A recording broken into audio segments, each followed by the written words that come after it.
Halo Mas, udah mulai ya? Aduh, halo guys. Guys, biasa kalau mau mulai video yang guys lah seperti itu. Hari ini kita sedang berada di Wisma Atlet daerah Pademangan, Jakarta Utara. Wisma Atlet itu ada dua, satu di Pademangan, satu di Kemayoran. Nanti kita kasih tahu. Kita hari ini mau ngobrol-ngobrol cerita-cerita tentang perjalanan kita. Kebetulan kita dari Taiwan, perjalanan dari Taiwan ke Indonesia seperti apa. Kita mau ngobrol sama Mas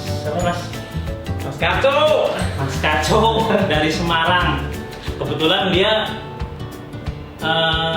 di Taiwan itu swasta, ya Mas. Terus dia pulangnya ikut Koko Faisal Shop. Kebetulan juga ya, gimana proses dari Faisal Shop itu lebih mudah atau lebih enakan sendiri itu? Ya sebenarnya sama sih, cuma kan aku masker sebenarnya sama, cuma kan itu ya beda lagi apa namanya. Kalau yang agak kesusahan itu bisa lewat situ, ibaratnya bantuan lah, bukannya gimana itu. Sebenarnya prosesnya sama. Jadi menurut kalau yang problem di kayak bahasa gitu kan, mungkin agak kesusahan untuk bisa lewat situ dengan Koko ya, mungkin minta bantuan sama Koko lah. Tapi katanya kalau swasta apa namanya, kita menyerahkan diri itu lebih gampang prosesnya gitu ya? Iya, dibanding nunggu Ketangkep sampai gitu. ketangkep dulu itu prosesnya lama juga, susah, ribet juga di itu sih. Jadi kayak gitu teman-teman, kalau kita di Taiwan, kita tuh swasta, lebih baik sebelum kita ketangkep itu lebih baik kita menyerahkan diri, proses lebih gampang. Menunggu proses kita bisa sambil kerja, dapat duit juga, ya kayak gitulah. Ya kalau bisa menurut saya itu jangan jadi kaburan, nggak recommended. Iya betul. Jadi kita mau cerita proses dari Taiwan, pulang dari Taiwan ke Indonesia sampai karantina. Ya kita mau berbagi informasi aja buat teman-teman semua. Gimana nantinya kalau ada teman yang mau pulang, kan lebih kita bagi informasi lah. Kita kebetulan bikin video ini udah agak telat, udah tanggal berapa ini karantina, hari ke-4 ya Mas ya? Iya, keempat. Hari ke-4, jadi kita mau cerita-cerita aja proses dari awal dari Taiwan. Dari Taiwan itu kita terbang semuanya dari Bandara Toyen, nggak ada yang Kaohsiung, kayaknya nggak ada, dari Toyen semua. Masnya dari Thailand? Saya dari Thailand kebetulan. Masnya bandara? Dari Toyen juga sama. Aku Taipei. Ya gitulah, kita dulu ya, kita habis beli cemilan. Jadi dari Toyen itu kita terbang jam 9 pagi waktu Taiwan. Umpamanya teman-teman mau nuker duit Indo atau apa, di situ ada Boxikraf juga menyediakan penukaran uang. Kalau berapa-berapanya saya kurang tahu. Teman-teman, ini kurang lebih sekitar 1 juta berapa? 2,5-an lah kurang lebih kayak. Ya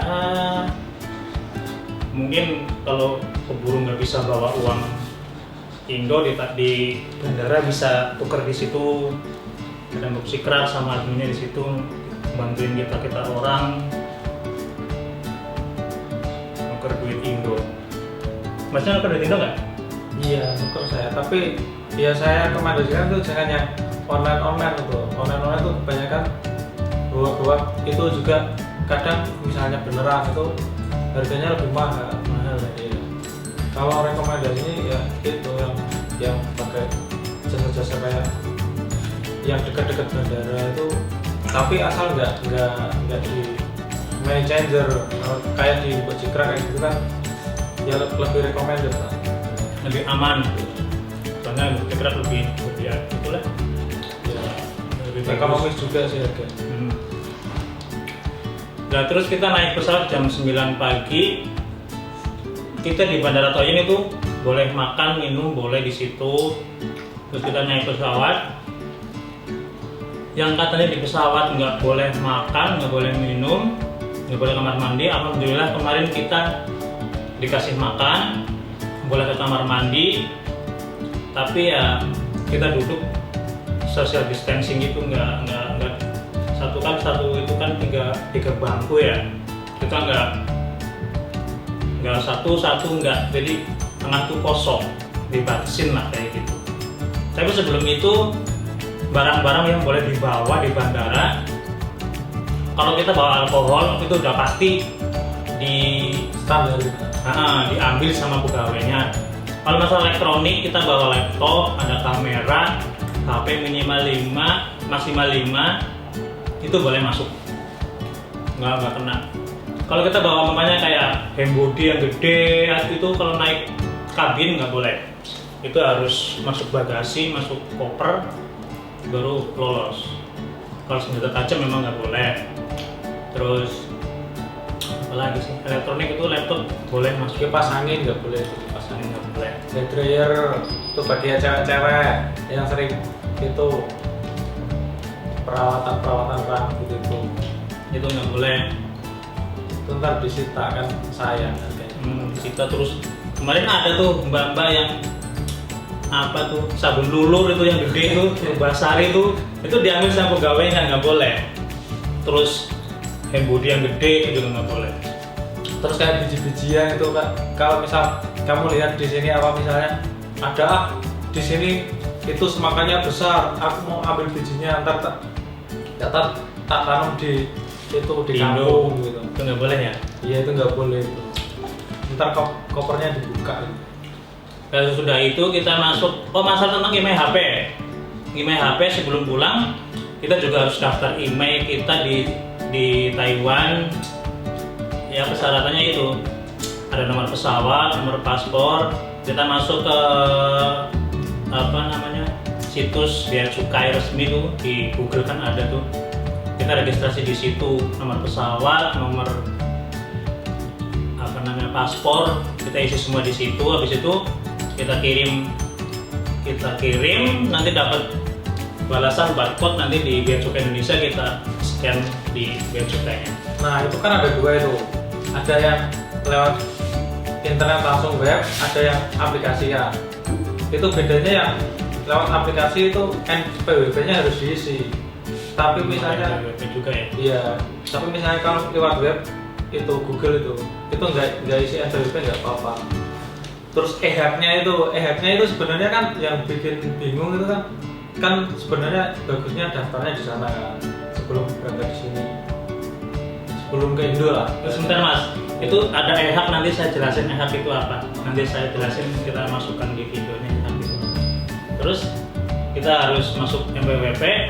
Itu kan saya juga daftar tuh, nggak pakai NPWP nggak apa-apa. Tapi kalau aplikasi harus pakai ya? Iya, kalau aplikasi harus pakai. Oh, kalau nggak diisi invalid. Jadi intinya kita masuk Google Bea Cukai, kita daftar seadanya.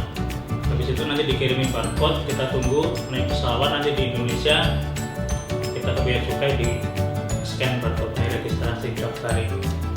Nah kita udah masuk pesawat, udah dikasih makan minum juga, alhamdulillah. Nggak kayak kemarin kan kata agent kan kita nggak dapat makan, nggak boleh minum, nggak boleh kamar mandi.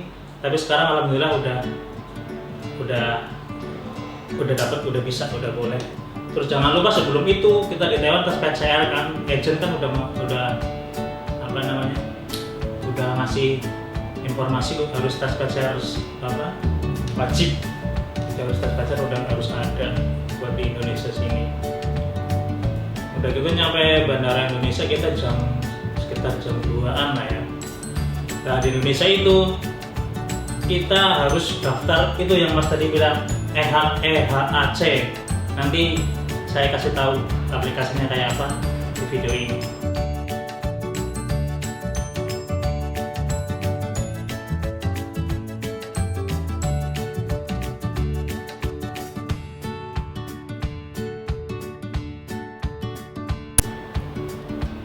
Udah kayak gitu, nanti di bandara kita daftar di situ. Syukur-syukur kita daftar di Taiwan, jadi lebih enak.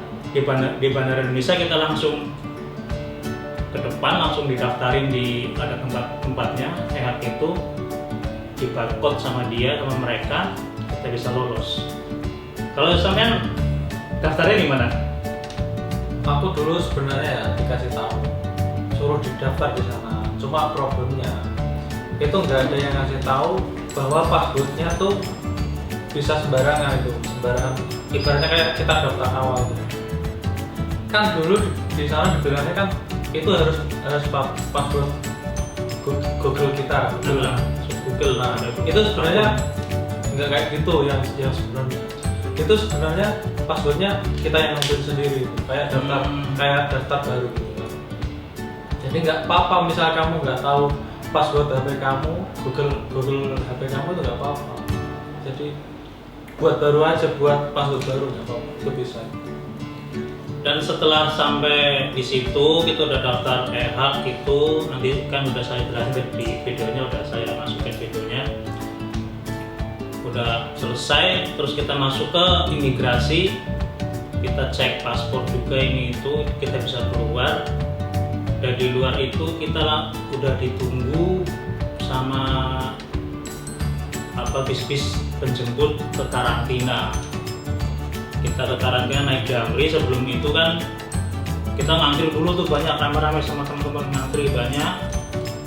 Satu bis itu kan biasanya muat 40 orang lebih lah, karena sekarang kan lagi pandemi kan, kita cuma diisi satu bis 20 orang. Terus apa lagi ya yang di bandara yang kurang informasi buat teman-teman semua? Apa lagi?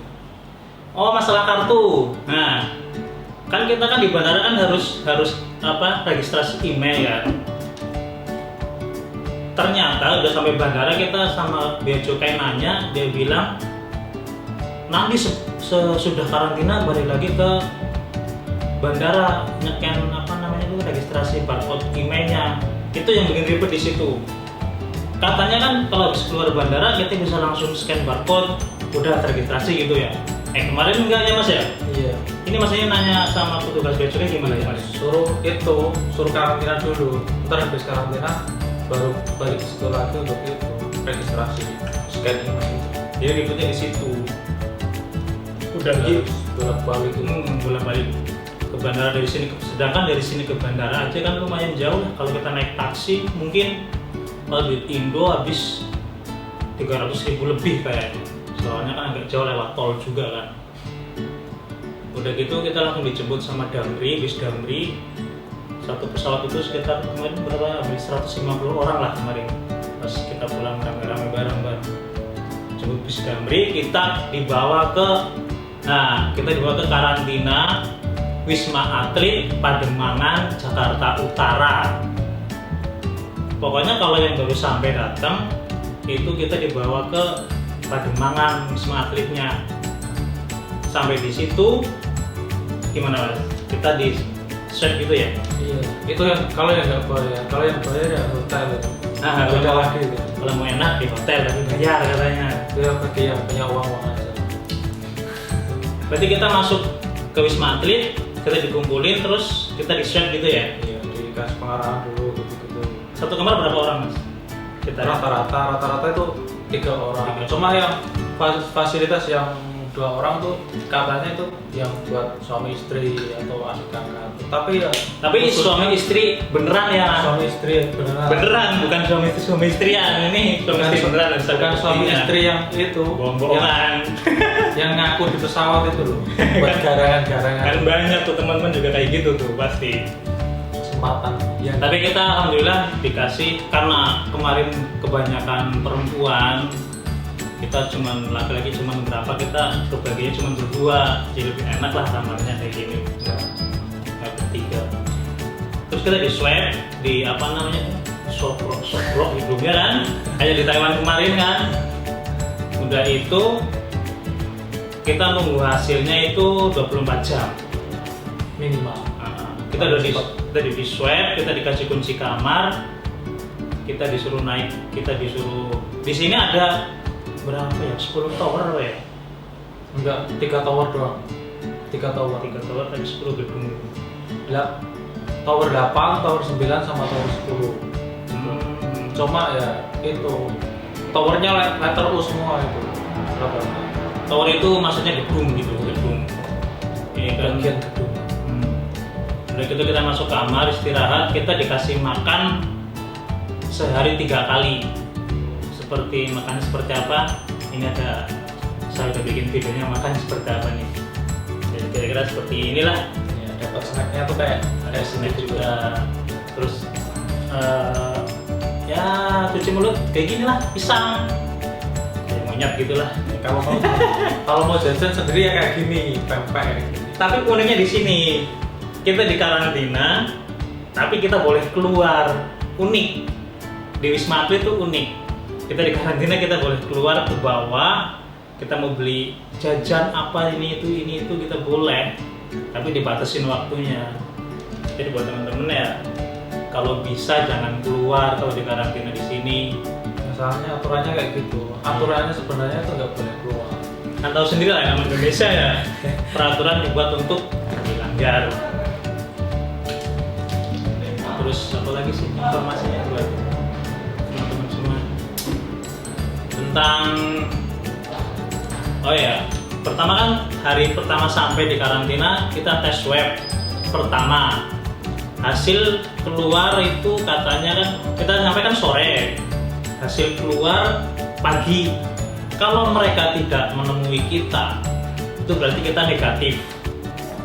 Kalau kita positif, mereka datang nemuin kita langsung dirujuk ke Wisma Atlet yang satu lagi di daerah Kemayoran, itu khusus buat pasien. Jadi Wisma Atlet ada 2, di Pademangan sini Jakarta Utara dekat Ancol, yang satu lagi di Kemayoran itu khusus pasien yang swabnya itu positif. Kalau umpamanya ada yang positif dirujuk ke sana itu di karantina sekitar 10 harian ya Mas ya? Iya, 15 hari. 15 harian. Jadi kita harus tetap sehat lah intinya, jaga kesehatan masing-masing. Ya semoga kalian juga yang kedepannya ya nggak ada karantina Pak. Iyalah, amin. Masalahnya karantina tuh ya kalau yang sehat membosankan, kalau yang apalagi yang kalau yang positifin itu ya kasihan lama juga sih. Iya. Pas kemarin waktu baru sampai ada yang kita mau masuk, ada yang positifnya Mas ya? Iya. Ada yang keluar positif, jadi agak evakuasi.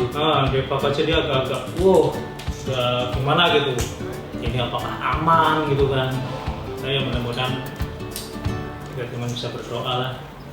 Namanya penyakit kan siapa tahu, yang penting kita tetap sehat, berusaha tetap sehat, makan teratur, tidur teratur, kayak gitu lagi. Yang penting mentalnya kalau positifin itu nggak usah drop dulu, nggak usah takut dulu, tetap semangat aja. Kalau kita makin down, makin drop itu malah ibaratnya jiwa kita tuh terganggu, ibaratnya malah makin buruk lah kondisinya, malah nggak sembuh-sembuh. Ya baik ya, tetap positif, tetap semangat. Yang dipositifin di sini juga tiap harinya nggak ada kayak vaksin gitu, cuma minum vitamin doang, cuma waktu karantinanya lebih lama doang gitu, buat ambil sampel pengecekan gitu, swab. Nah, tes swab yang kedua itu kita didatengin hari kelima. Tes swab pertama kan hari pertama kita sampai, hasilnya 24 jam. Setelah 3 hari, hari kelima atau hari keempat, mereka datang lagi. Kita nggak kesana, mereka yang nyamperin kita ke kamar, nyuap kita di kamar. Kemarin jam berapa ya Mas? Jam 5 pagi. Jam 5 pagi mereka datang nyuap kita. Udah itu kita tunggu hasilnya besok pagi. Kalau gitu kita negatif, itu kita langsung boleh pulang. Kayak gitu prosesnya di Wisma Atlet. Jadi swab pertama, hari pertama kita di swab, nunggu 24 jam, kita dikasih kamar, satu kamar bertiga, dikasih makan sehari 3 kali, ada cuci mulut, ada pisang, kasih air minum, kita ambil sendiri keluar, kita nggak dianterin tok, Mas ini udah apa gimana, enggak, kita keluar di depan lift tuh udah ada makanan, kita ambil ke sana, kita boleh keluar. Uniknya karantina di Indonesia, kita ambil keluar, kita masuk, kita makan, kita buang sampah lagi, keluar lagi, ada snack, ada ini, air minum, ya ibaratnya cukup lah ya Mas ya. Iya. Yang penting itu inget-inget jamnya makan aja. Kalau kita telat karena kehabisan nggak ada apa-apa kan, Ya kan? kita harus turun ke bawah Iya. cari makanan. Nggak ada minuman. Yang penting tetap sehat. Terus yang step kedua itu yang hari keempat itu subuh-subuh jam 5 udah itu 24 jam besoknya hasilnya keluar, kita terus boleh pulang. Itu informasinya. Apa lagi Mas kira-kira? Tentang video apa namanya? Tentang Wisma Atlet lingkungan sini saya kasih videonya ya. Ya kurang lebih Yang pengen tahu. kurang lebih seperti inilah. Kan saya sempat juga jalan-jalan gitu lihat video. Ya karena karantina nggak seketat itu kan, kita boleh keluar, kita ngambil video. Bisa jalan-jalan. Terus nanti saya akan masukkan apa namanya ruangan kamar karantinanya. Saya masukin videonya seperti ini, kayak gini. Kayak kamarnya. Nah, ini kamarnya ada 2 orang karena kita berdua. Kalau kamar bertiga beda lagi. Kamar mandi juga bagus, ada tempat jemur baju. Kita pakai AC kan. Cuman nggak ada wifi. Pemerintah nggak sekaya itu kan, ngasih wifi lah, ngasih ini itu juga udah gratis, udah alhamdulillah. Pelayanan udah oke lah ya kan. Kalau mau yang lebih oke kita ke hotel. Bayar ya Mas. Iya, bayar. Itu biasanya kalau di registrasi EHAK itu ditanya kayak gitu tuh. Kamu pengen yang itu apa yang gratis, yang bayar atau yang gratis? Kalau di hotel bayar. Untuk 5 hari itu sekian. Biasanya kayak gitu biasanya. Itu kayak gitu. Seperti itu. Ini aja saya keluar nih beli pempek. Tadi keluar beli pempek kita jajan. Ini karantina macam apa kan? Yang penting tetap sehat. Ya pintar-pintar jaga diri sendiri sih sebenarnya. Kalau kayak gini sih. Masalahnya kalau nggak pintar-pintar jaga diri sendiri itu kayak gimana ya? Maksudnya peraturan kayak gini berarti ya dibilang bebas, enak bebas kalau orang Indonesia sebenarnya, tapi keamanan ya harus pintar-pintar jaga. Makanya kan orang Indonesia kan bandel-bandel ya Mas. Tapi ya berani kan, maksudnya pada bapak ngomong. Ya paling kayak gitu videonya tentang informasi. Apalagi sih ya Mas ya? Kalau gitu. iya. Kalau misalnya pengen nanya-nanya lagi gitu, apa komen? Iya komen aja. Teman-teman komen aja mau nanya apa gitu tentang barang-barang, tentang di dalam Apa yang nggak pesawat. boleh, apa yang boleh, Mm-hmm. atau gimana ini gimana, tanya aja kan. Oh ya, yang aku dari Toyen dari Taiwan, saya dititipin emas, cincin emas itu lolos nggak apa-apa. Sama ponakan saya itu saya dititipin cincin emas, saya bawa ke kabin, dimasukin tas gendong itu lolos nggak apa-apa. Kalau ibaratnya karatannya atau harganya masih standar itu nggak apa-apa, tapi ya nggak boleh. Apalagi Mas sudah. Oke teman-teman, seperti itu informasinya dari kita ya, sedikit banyak lah mungkin bisa ngasih informasi ke kalian sama Mas apa tadi Mas Kacuk, Mas Kacuk Ya, dari semoga bermanfaat. Jawa Tengah Semarang, semoga bermanfaat. Kalau ada yang mau ditanyain silahkan komen aja Iya, mau buat tentang konten apa gitu lah. Bisa. tentang di Bandara Toyen, di Bandara Indonesia, di karantina, silahkan komen aja. Nanti kita usahain balas, kita pasti balas lah, nggak usahain pasti balas sebisa kita. Ya udah, terima kasih untuk kalian semua yang sudah mau menonton. Ya, semoga bermanfaat. Semoga bermanfaat. Kalian semua juga di masa pandemi kayak gini ya, semoga sehat-sehat semua. Saling doain. Assalamualaikum, bye bye.